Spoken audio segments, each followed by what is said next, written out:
नहीं चला जा रहा, थोड़ा विश्राम कर लो। नारद जी बोले नहीं देवी भागो वरना मर जाएंगे, वो राजा खतरनाक है। देखो जरा, पानी लेने आए थे और पत्नी का हाथ पकड़ के भाग रहे हैं।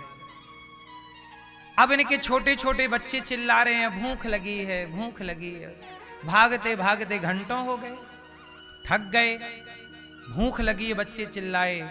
नारद जी बोले हे भगवान, भूख लगी है, बच्चों को क्या दे दूं?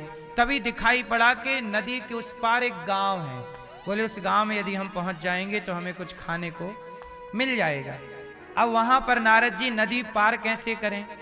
तो उन्होंने लकड़ी वहीं पड़ी थी, तो लकड़ी की एक टेम्परेरी नाव बनाई और नाव में जैसे तैसे पत्नी को बिठाया और बच्चों को बिठाया और नाव चलाए, ऐसे चल रही है।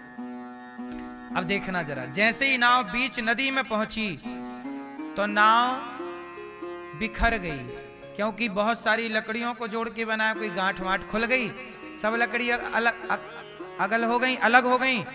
और भगवान की ऐसी माया कि नारद जी डूबने लग गए, पत्नी डूबने लग गई, उनकी छोटी बेटी और छोटा बेटा और बड़ी बेटी सब डूबने लगे। अब नारद जी किसी बेटी को बचाएं तो बेटा डूबे, बेटा बेटी को बचाएं तो पत्नी डूबे, बड़ी गहरी नदी, और नारद जी डूबने लगे। बहुत प्रयास किया बचाने का, कोई ना बचा। नारद जी जैसे तैसे किनारे लगे और किनारे लगकर अपनी पत्नी को डूबते हुए देख रहे, अपनी बेटी और अपने बेटे को डूबते हुए देख रहे। और नारद जी रो रहे, हे भगवान तू कितना निर्दयी है, क्या बिगाड़ा था मेरे बच्चे ने, तूने मार डाला। जब नारद जी जोर जोर से रोने लगे तब भगवान कृष्ण आए और भगवान कृष्ण बोले नारद जी पानी मिला? नारद जी बोले प्रभु पानी? अरे आप मेरे लिए पानी लेने गए थे, मैं 1 घंटे से आपका इंतजार कर रहा हूं। नारद जी बोले अभी 1 ही घंटा हुआ तो क्या हुआ? नारद जी बोले प्रभु 1 घंटे में तो मेरा ब्याह यहाँ सब हो गया, वो पत्नी डूब गई, देखो आप बचा लो जरा, जाओ आप बचा के लाओ। भगवान बोले नारद जी आप तो बाल ब्रह्मचारी हो, आपकी पत्नी कब हो गई? बोले प्रभु वो डूब गई पानी में। भगवान बोले पानी में पत्नी नहीं डूबी, यही मेरी माया है। तुम माया देखना चाहते थे, यही मेरी माया। आप क्या थे, क्या हो? आप अपना स्वरूप भूल गए, आप अपने आप को भूल गए। जो आप थे वो आप भूल गए और जो आप नहीं थे उसे आपने सच मान लिया, यही माया है। जो आप हैं वो आप भूल गए और जो आप नहीं हैं, आप किसी के पति नहीं हैं, आप किसी के पिता नहीं हैं, आप वो मान बैठे। सच ये है कि आप देवर्षि नारद हैं, आप नारद हैं ये आप भूल गए, और आप किसी के पिता और पति बन गए ये आपको याद है। सच बताऊं आप ईश्वर के अंश हैं, मैं ईश्वर की संतान हूं, ईश्वर का अंश। मैं भूल गया कि मैं ईश्वर का अंश हूं और मैं जगत में उलझ के जगत के किसी का पति बनकर, किसी का पिता बनकर ये सच मान बैठा हूं कि मैं इसका पिता हूं, इसकी पत्नी हूं, इसका पति हूं, इसका पुत्र हूं। जो झूठ है उसे सच मान लिया, और सच क्या है कि हम भगवान के हैं, हम ईश्वर की संतान हैं। हम ये भूल गए और जो गलत है उसे अपना मान लिया, यही माया है। मैया जैसे आप लोग मान बैठी हो कि मैं रामलाल की पत्नी हूं, मैं गणपत की पत्नी हूं, हो वो कुछ नहीं आप। मैं इसकी माँ हूं, उसकी माँ हूं, इसकी बेटी हूं, इसकी बहन हूं।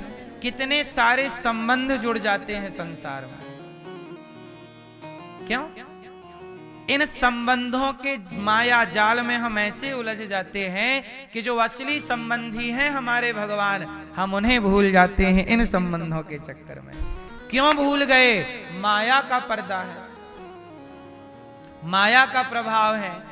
अब आप कहो कि महाराज जी इस माया से कैसे बचा जाए, तो याद रखना, मछुआरा जब मछली पकड़ता है तो जाल अपने एक मछली थी जो बार बार मछुआरे ने जाल डाला तालाब में, पर एक मछली थी कि फंसी ही नहीं। क्यों? क्योंकि वो बार बार मछली उस मछुआरे के पांव के पास आके खड़ी हो जाती। मछुआरा जाल दूर डालता तो जो मछलियां दूर थीं वो जाल में फंस गईं, और जो मछुआरे के पांव में थी वो कैसे फंसती? पांव मतलब उसके आसपास, क्योंकि जाल तो दूर डाला जाएगा। तो जो भगवान के चरणों के पास हैं वो माया के जाल में नहीं फंसेंगे, और जो भगवान से दूर हैं वो माया के जाल में फंसते चलेंगे। तो माया उन पर प्रभाव डालती है जो भगवान से दूर हैं, और जो भगवान के करीब हैं वो ईश्वर की माया समझ करके बच जाते हैं और मोक्ष पा लेते हैं, और जो नहीं समझ पाते वो माया में। इसलिए कहता हूं कि जीवन मिला है, जीवन मिला है तो माया में ना उलझो। बात समझ में आई? मैया बहुत माया में उलझ गई आप। और आप लोगों ने एक बात बताएं, सारा सुख भी तो ले लिया ना जगत का, गन्ने का डंडा पूरा चूस लिया, अब तो देखो रस पूरा निकल गया, छिलका छिलका बचा है। कम से कम ये बुढ़ापे का छिलका ही भगवान को अर्पण कर दो, रस तो बचा ही नहीं। यदि बुढ़ापा भी अर्पण नहीं किया तो फिर दुर्गति किसकी होगी? फिर क्यों कहना कि भगवान ने तो मौका दिया ना, मानव जीवन दिया, सुंदर जिंदगानी दी, आप लोगों को वक्त दिया, आप लोगों ने संसार का सुख ले भी लिया, समाज में आपने सम्मान भी पा लिया, पैसा भी पा लिया, पद प्रतिष्ठा भी पा ली, परिवार भी बना लिया, सब कुछ कर लिया। अब सारी जिम्मेदारियां यदि हो गई हो तो भगवान के चिंतन की जिम्मेदारी भी पूरी कर लो, क्योंकि ये भी जिम्मेदारी आपकी है। सब किया और ये ना किया तो फिर आप फेल हो जाओगी मेरी माँ, और जो फेल हो गया उसे फिर लेसन 1 पढ़ना पड़ेगा। जो फेल हो गया, मोक्ष नहीं पाया, वो फिर 84 के चक्कर में घूमेगा, फिर नाली का कीड़ा बनेगा, फिर मकड़ी के जाल की तरफ फंसा रहेगा। बड़े भाग्य से 84 के चक्कर के बाद आपने ये मानव शरीर पाया है। इस शरीर को पाकर मोक्ष ना पाए तो क्या पाया फिर ये बताओ? गई बहुत थोड़ी रही नारायण अवचेत, काल चिरैया चुग रही निस दिन आयु खेत। क्यों मेरी माँ? संसार में बड़ा उलझी उलझी जिंदगी निकल गई, देखते देखते आप बूढ़े हो गए, देखते देखते आपके बाल पक गए। कब आप कभी छोटी सी गुड़िया थी, कब आप छोटी से बड़ी हो गई, और कब बड़ी से बुढ़ापे में प्रवेश कर गई, आपको पता ही नहीं लगा कि जिंदगी कैसे निकल गई। आप एक मुट्ठी पर रेत पकड़ो, एक मुट्ठी पे क्या पकड़ो? रेत मतलब बालू, मुट्ठी पे बालू दबाओ, रेत दबाओ, कस के दबाना, लेकिन धीरे धीरे वो रेत आपके हाथ से खिसक जाएगी। कितनी भी जोर की पकड़ लगाओ, कस के पकड़ो, पर फिर भी वो रेत फिसल जाएगी कि नहीं? फिसलनी है। ऐसे कितना भी कस के पकड़ो इस जगत को, लेकिन ये जिंदगी फिसलनी है। एक दिन जब फिसल ही जानी है तो क्यों ना फिसलने के पहले, जाने के पहले वो कमा लें जो कमाने आए।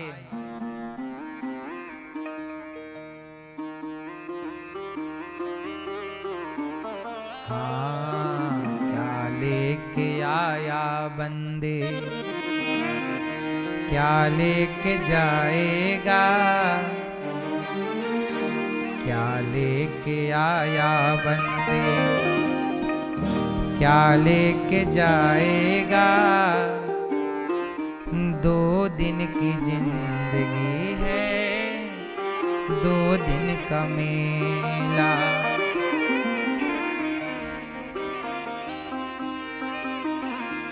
क्या लेके आया है, क्या लेके जाएगा।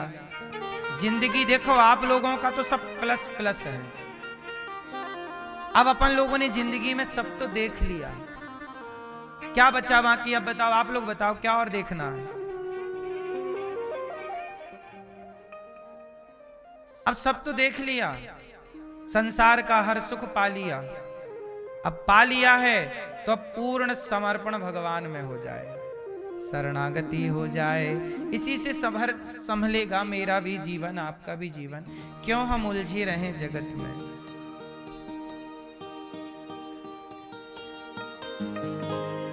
जगत से संबंध बहुत बना लिए, अब भगवान से रिश्ता जोड़ लो। हमारे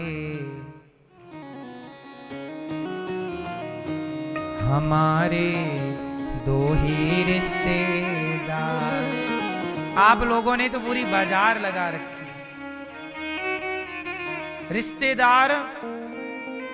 रिश्तेदार वैसे हों जिनके साथ बैठ के भगवान की चर्चा हो।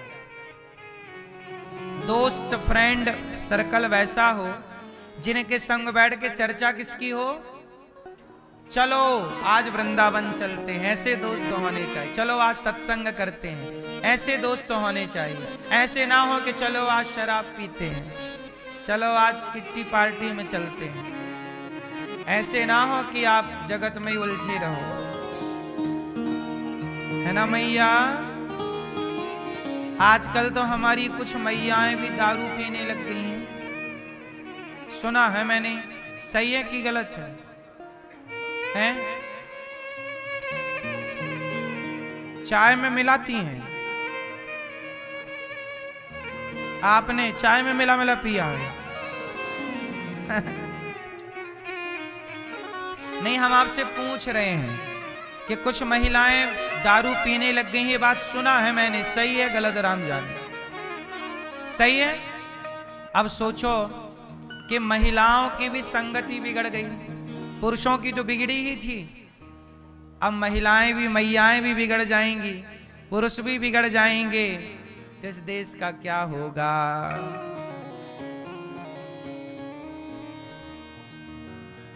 अब किसके हवाले ये वतन साथियों। इसलिए वो रिश्तेदार अच्छे, वो दोस्त अच्छे जो हमें जगत से निकाल कर जगन्नाथ की ओर लेकर चलें, भगवान की। वो अच्छे नहीं जो हमें उलझाए रखें। हमारे दो ही रिश्तेदार, इसलिए हम ज्यादा रिश्तेदारी में पड़ते नहीं हैं। हमारे कोई रिश्तेदारी नहीं है मैया, समझी मेरी माँ। बहुत कहीं किससे रिश्तेदारी है, एक ये और एक ये। सरकार हमारे दो ही रिश्तेदार। तो ज्यादा चक्कर में पड़ने का नहीं, भगवान हमारे हैं इतना समझ लो बस।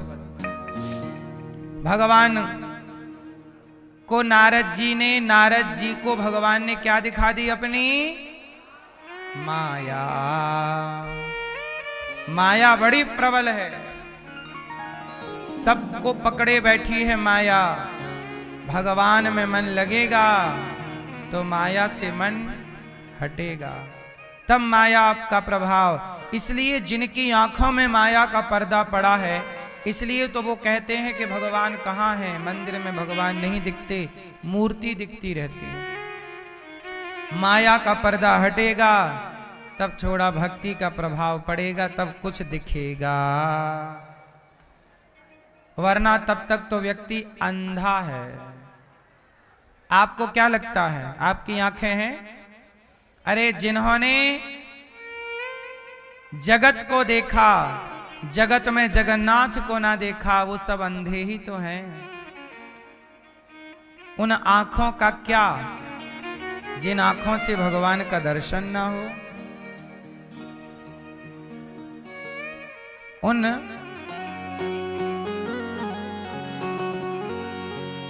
वो आंखें अंधी हो जाएं जिन आंखों से भगवान का दर्शन ना हो। ये आंखें उसी रात हो जाएं